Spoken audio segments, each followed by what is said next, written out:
আর্জেন্টিনার একদম core supporter যারা, তাদের কাছে আর্জেন্টিনার টিমের আসলে প্রথম 2 হাফের খেলা ভালো লাগে নাই। এটার কারণটা কি হইতে পারে হাবিব ভাই, কেন ভালো লাগে নাই আসলে? আর্জেন্টিনার খেলা মানে মানে গ্রুপ স্টেজ বাদে, গ্রুপ স্টেজও অতটা কনভিন্সিং খেলা না। গ্রুপ স্টেজ বাদে কোনো হাফের কোনো খেলাই কনভিন্সিং না। আপনার কাছে 10 মিনিট মজা লাগবে, বাকি 10 মিনিট বিরক্ত লাগবে, আবার 10 মিনিটে রাগ লাগবে যদি আপনি আর্জেন্টিনা ফ্যান হন ভেতর থেকে। মানে এই জিনিসটা কেন আসে? কারণ আর্জেন্টিনা চাইলে বল কন্ট্রোল করতে পারতেছে, ওই সিচুয়েশনে আর্জেন্টিনা বল ছাড়ছে এবং লং বল খেলতেছে এমিলিয়ানো মার্টিনেজ।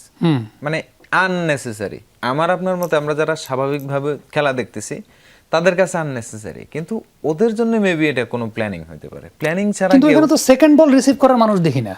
ওরা মানে সেকেন্ড বলও রিসিভ করবে না ইন্টেনশনালি মনে হচ্ছে। মানে ওরা চাচ্ছে যে বল তোমরা নেও, এইরকমই ইন্টেনশন দেখছি। কারণ সেকেন্ড বলের জন্য আপনার মিডফিল্ডার রাখতে হয়, ওরা এমনি লোন স্ট্রাইকারকে টার্গেট করতেছে।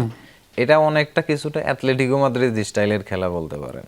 তো অ্যাথলেটিকো মাদ্রিদ এরকম করে ডেডলক দেওয়ার জন্য, আবার তাদের মধ্যে ডেডলক দেওয়ার প্রবণতাটাও ছিল না। একদম নিচেদের বক্সে ডিপ এসে ডিপেন্ডিং করবে এটাও কিন্তু না। মিড ব্লকে ট্রাই করতেছে কিন্তু হচ্ছে না। সেটা সামহাউ কি হচ্ছে না, নাকি এরকম যে আমরা এনার্জি বাঁচাচ্ছি, এটা আসলে বোঝা যাচ্ছে না। যে একটা মানে ওরা কিন্তু টুর্নামেন্ট সার্ভাইভ করতেছে। আপনি প্যাটার্ন দেখলে বুঝবেন যে ওদের কিন্তু কেপ ভার্দের সাথে ক্রিকেটের মতো, টেস্ট ম্যাচ ক্রিকেটের মতো যে সার্ভাইভ করতেছে। কেপ ভার্দের সাথে তাদের একটা ভালো ধকল গেছে। এর পরের ম্যাচে মিশরে ওরা ওভারওয়ার্ক করা লাগছে একটা পর্যায়ে এসে। ওদেরকে যদি কেউ সবচেয়ে বেশি চ্যালেঞ্জ করে থাকে ট্যাকটিক্যালি আউট ব্যালেন্স, কেপ ভার্দেও না, এই সুইজারল্যান্ডও না, ওদেরকে সবচেয়ে বেশি ট্যাকটিক্যাল চ্যালেঞ্জটা দিচ্ছে এবং মেন্টাল রোলার কোস্টারটা মিশরই দিচ্ছে। ইজিপ্ট। এবং একটা পর্যায়ে ওদের কাছে মনে হয়েছিল যে মিশর ম্যাচে ওরা ব্যাক করতে পারবে না, এই টাইপের ফিলিং ওদের আসা শুরু হয়েছিল। বাট মানে ওই অ্যাগেইন সেট পিস বা এরিয়াল থ্রেট থেকেই আসছে। মেসি ইনসাইড ক্রস করছে, রোমেরো একদম দাঁড়ায় অন পয়েন্ট হেড করছে সেটা। এর ওই গোলটা হওয়ার সাথে সাথে আবার ওরা বুঝে ফেলছে যে উই আর কামিং। আপনি আরেকটা বিষয় বলছিলেন যে মেসি এক পাশ থেকে যখন কর্নার করে সেটা ইনসুইং হয়, আরেক পাশ থেকে করলে সেটা আউটসুইং হয়। হ্যাঁ, সেট পিসের সময় মেসি কিন্তু ইনসুইং এর ক্ষেত্রে ওদের প্ল্যানিং একরকম থাকে, আউটসুইং এর প্ল্যানিং একরকম থাকে। যদি ইনসুইং হয় ওরা তখন হচ্ছে সরাসরি স্কোরিং এর চিন্তাটা বেশি করে, ডিকটেট করে। আর আউটসুইং হলে সেটা ইয়াতে যায়, যে সেকেন্ড বারটাতে যায়, ওখান থেকে আসে।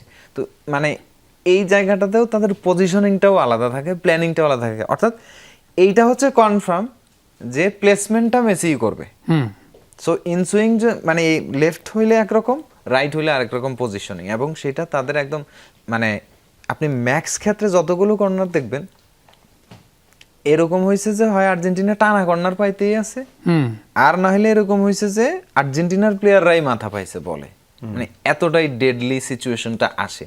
তো এই কারণে ধরেন এখন এই জিনিসটা সামনের ম্যাচগুলোতে অনেক বেশি পাহারায় থাকবে, কারণ এরা এই জিনিসটা মোটামুটি এখন সবাই ক্লিয়ার যে আর্জেন্টিনা সেট পিস অ্যানালিসিস করা হয়ে গেছে।